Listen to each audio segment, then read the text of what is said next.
কি ৩,০০০ টাকা করে পাবে চুক্তিভিত্তিক কর্মীরা? বড় আবেদনের ক্ষেত্রে সিভিক ভলেন্টিয়ার, আশাকর্মী, অঙ্গনওয়াড়ি কর্মী, এসএসকে, এমএসকে, ভিআরপি, প্রাণীমিত্র, পৌরসভা বা পঞ্চায়েতের কর্মীরা এই বিরাট আবেদনের ক্ষেত্রে কি সুযোগ পাবে? হ্যাঁ বন্ধুরা, জিজ্ঞাসার চিহ্ন আছে এই ভিডিওতে, থাম্বনেইলে আপনারা দেখতে পাচ্ছেন। আর এই প্রশ্নের উত্তর আমরা দেখে নেব একটি প্রতিবেদনের মাধ্যমে। হাই ফ্রেন্ডস, ওয়েলকাম টু বাংলায় সেরা ইউটিউব চ্যানেল। এই মুহূর্তে আপনারা অনেকেই জিজ্ঞেস করছেন যে দাদা, আশাকর্মী, যেসব আশাকর্মীদের বয়স 25 বছর হয়নি তারা তো লক্ষ্মীর ভাণ্ডার বা বর্তমানে অন্নপূর্ণা ভাণ্ডারের জন্য আবেদন করতে পারবে না, তাহলে তারা কি যুবশক্তির মাধ্যমে ৩,০০০ টাকা পেতে পারে? কিংবা এখানে আপনারা এই প্রশ্নটাও করেছেন যে দেখুন, চুক্তিভিত্তিক আশাকর্মী বা অঙ্গনওয়াড়ি কর্মী যাদের 25 বছর বয়স হয়ে গিয়েছে তারা তো এই মুহূর্তে অন্নপূর্ণা ভাণ্ডার বা লক্ষ্মীর ভাণ্ডার পেয়ে এসেছে বা ভবিষ্যতে অন্নপূর্ণা ভাণ্ডার পাবে, তাহলে পুরুষ চুক্তিভিত্তিক কর্মীরা কি এই যুবশক্তির মাধ্যমে ৩,০০০ টাকা তারা পেতে পারে? বন্ধুরা, আজকের আপনাদের কমেন্টের ভিত্তিতে এই ভিডিওটি হতে চলেছে খুবই গুরুত্বপূর্ণ। আপনাদের প্রশ্নের উত্তর আমরা একটি প্রতিবেদনের মাধ্যমে জানাবো, যে প্রতিবেদনটা আপনারা দেখলে বুঝতে পারবেন যে রাজ্যের 5 লক্ষাধিক চুক্তিভিত্তিক কর্মীরা তারা কি যুবশক্তি প্রকল্পের ৩,০০০ টাকা পাওয়ার জন্য আবেদন করতে পারবে আদৌ, আর যদি করতে পারে তাহলে কিভাবে তারা আবেদন করতে পারবে, কিংবা আবেদন করতে কি পারবে না, যদি না পারে তাহলে কেন পারবে না, মানে সব কিছু প্রশ্ন মোটামুটি আপনি একটি উত্তর বা ধারণা পেয়ে যাবেন। ভিডিওটি অবশ্যই লাইক করুন, শেয়ার করে প্রত্যেককে জানান। নিয়মিত চাকরি সংক্রান্ত এডুকেশন রিলেটেড গুরুত্বপূর্ণ নিউজগুলি দেখতে চ্যানেলটি একটিবার সাবস্ক্রাইব করে রাখবেন। চলুন দেখে নেওয়া যাক আজকের প্রতিবেদন। বন্ধুরা, আজকের বিশেষ প্রতিবেদনের হেডলাইনে লেখা আছে দেখুন, যুবশক্তি ভরসা কার্ডে কি সুযোগ পাবেন চুক্তিভিত্তিক কর্মীরা?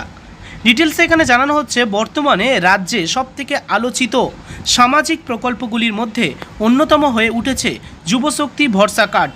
জানা যাচ্ছে এই প্রকল্পের মাধ্যমে বেকার যুবক যুবতীদের মাসিক ৩,০০০ টাকা করে আর্থিক সহায়তা দেওয়ার পরিকল্পনা করা হচ্ছে।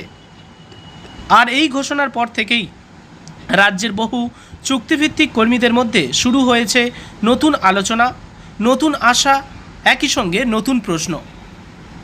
কারণ বর্তমানে রাজ্যে বহু যুবক যুবতী বিভিন্ন সরকারি দপ্তরে চুক্তিভিত্তিকভাবে কাজ করছেন।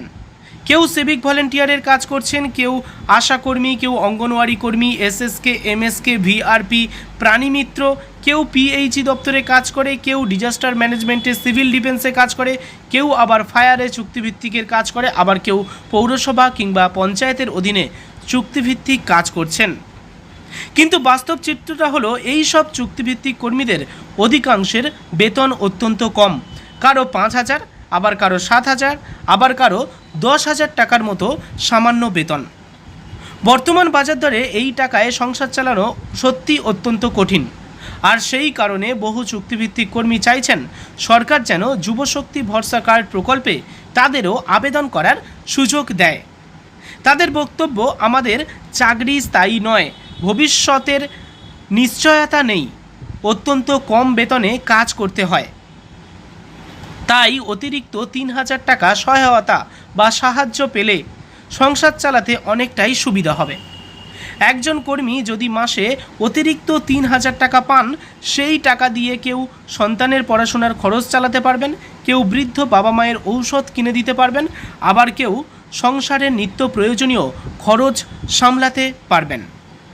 তাই বর্তমানের বিজেপি সরকারের কাছে অনেক চুক্তিভিত্তিক কর্মীর আবেদন বা তারা এই মুহূর্তে যেটা জানাচ্ছে সেটা হলো, যুবশক্তি ভরসা কার্ড প্রকল্পে স্বঘোষণা বা ডিক্লারেশনে যেন চুক্তিভিত্তিক কর্মীদের আবেদন করার সুযোগ দেওয়া হয়। কারণ বিগত সরকারের সময় যুবসাথী প্রকল্পে স্বঘোষণায় স্পষ্টভাবে উল্লেখ ছিল যে কোনো কর্মরত ব্যক্তি আবেদন করতে পারবেন না। হ্যাঁ, ডিক্লারেশন বা স্বঘোষণাতে লেখা ছিল, আবেদন করার ফর্মে বা অর্থাৎ অ্যাপ্লিকেশন ফর্মের তলার দিকে লেখা ছিল, সেখানে সইও করতে হয়েছিল যে আপনারা বর্তমানে বেকার আছেন এটা আপনার জ্ঞানত আপনি এই ফর্মটা ফিল আপ করছেন। যদি পরবর্তীকালে প্রমাণ হয় যে আপনি বেকার নন, তাও এই প্রকল্পের টাকা পাচ্ছেন, তাহলে আপনাদের বিরুদ্ধে আইনত ব্যবস্থা নেওয়া হবে। এই আইনত ব্যবস্থা নেওয়া হবে এই কথাটা শুনে আর চুক্তিভিত্তিক কর্মীরা আবেদন করার সাহস পায়নি, কারণ এই অল্প চাপ বেতন পাচ্ছে ভাই, এতেই কোনো রকমভাবে দিন কেটে যাচ্ছে। আর এই যুবসাথীর টাকা পেতে গিয়ে যদি তাদের কোনো সমস্যা হয়, সেক্ষেত্রে কে সামলাবে? এখন মাথার ওপর অনেক চাপ, অনেক বয়স বেড়ে গিয়েছে, এখন কোনো সমস্যায় কেউ জড়াতেও চায় না। সেই কারণে কেউ কিন্তু মিথ্যে স্বঘোষণা ফর্মে ডিক্লারেশনে সই করে তারা আবেদন করেনি। তাই এই মুহূর্তে নতুন সরকারের কাছে জাস্ট একটি আবেদন, বা তারা এটাই জানাচ্ছে যেন তাদের একটু আবেদন করার সুযোগ দেয়, তাহলে কিছুটা হলেও তাদের সাহায্য হবে, এই আর কি। তবে চুক্তিভিত্তিক কর্মীরা যুবশক্তি প্রকল্পে আবেদন করার ইচ্ছা প্রকাশ করলেও অনেকের মতামত এটাই যে যুবশক্তি প্রকল্পটি মূলত সেই সব যুবক যুবতীদের জন্য যারা সম্পূর্ণ বেকার এবং যাদের কোনো কর্মসংস্থান নেই। সেই দিক থেকে দেখতে গেলে চুক্তিভিত্তিক কর্মীরা অল্প বেতন পেলেও সরকারি খাতায় তারা কর্মরত, অর্থাৎ প্রযুক্তিগতভাবে তারা বেকার নন। এবং এই যুক্তিটাও যথেষ্ট গুরুত্বপূর্ণ, কারণ সরকার যদি প্রকল্পটি শুধুমাত্র সম্পূর্ণ বেকারদের জন্য রাখে, তাহলে চুক্তিভিত্তিক কর্মীদের অন্তর্ভুক্ত করা প্রশাসনিক ও নীতিগতভাবে কঠিন হতে পারে। তবে অন্যদিকে এটাও সত্যি যে বহু চুক্তিভিত্তিক কর্মীর আর্থিক অবস্থা বাস্তবে অত্যন্ত দুর্বল। কম বেতন, অনিশ্চিত ভবিষ্যৎ এবং অস্থায়ী চাকরির কারণে তারাও আর্থিক চাপের মধ্যে জীবনযাপন করছে। তাই এখন মূল প্রশ্ন হলো, সরকার কি শুধুমাত্র এই কর্মরত শব্দটির উপরে জোর দেবে, নাকি কম বেতন ও অনিশ্চিত চাকরির বাস্তব পরিস্থিতিকেও বিবেচনা করবে?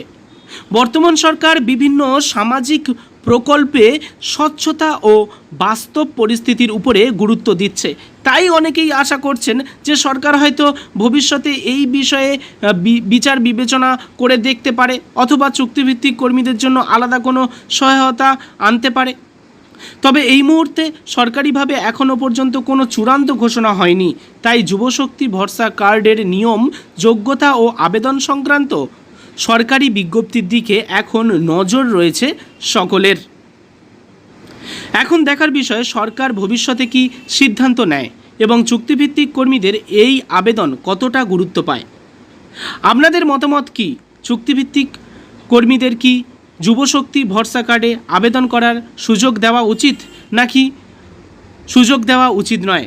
আপনাদের মূল্যবান মতামত অবশ্যই কমেন্ট বক্সে কমেন্ট করে জানাতে ভুলবেন না। এবং ভিডিওটি ভালো লাগলে লাইক করুন, শেয়ার করে প্রত্যেককে জানান। নিয়মিত আপডেটগুলি দেখতে চ্যানেলটিকে সাবস্ক্রাইব করে রাখুন। হ্যাঁ, সাবস্ক্রাইব করে রাখলে কি হবে, যদি আপনারা আবেদন করার সুযোগ পান সেটা পরবর্তী সময়ে জানতে পারবেন। দেখুন, আজ আবেদন করার যদি সুযোগ নাও দেওয়া হয় সেটা কিন্তু ভুল নয়, আর যদি আবেদন করার সুযোগ পান সেটা কিন্তু আপনাদের জন্য উত্তম হয়।